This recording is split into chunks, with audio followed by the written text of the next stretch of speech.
Nuclear fission. In 1939, Otto Hahn and Strassmann discovered that when an isotope of uranium-90 to U-235 is bombarded with a slow neutron, the neutron is absorbed into the nucleus, resulting in the formation of a highly unstable isotope of uranium-90 to U-236.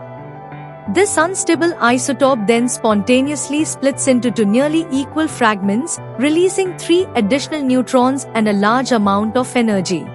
This process, known as nuclear fission, can be represented by the following reaction. It is not necessary that always barium and krypton are formed, as illustrated by following reaction. During nuclear fission, the sum of the masses of the fragments formed is always less than the mass of the original nucleus.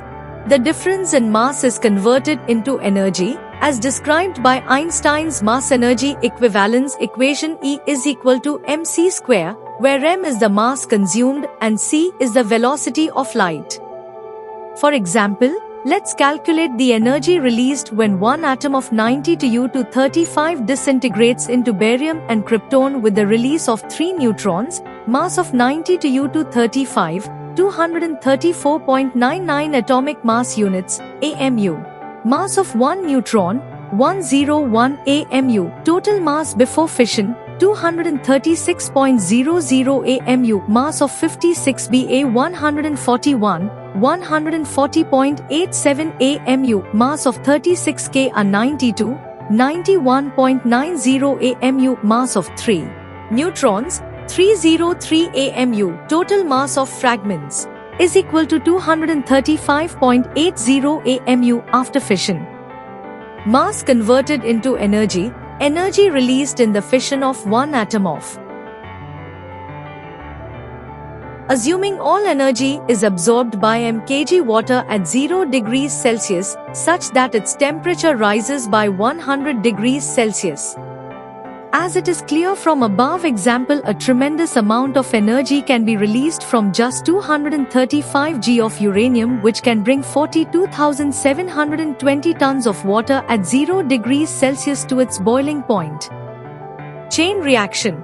When a uranium atom releases 3 neutrons, and these neutrons are then used to split additional uranium atoms, a chain reaction occurs, resulting in the spontaneous release of energy. The rate at which energy is released during a chain reaction cannot be controlled.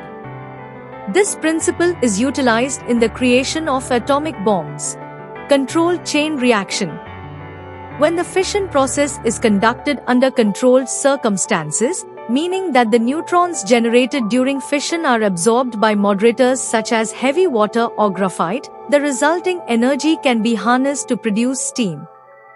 This steam can then be used to power electric turbines, as is done in nuclear reactors.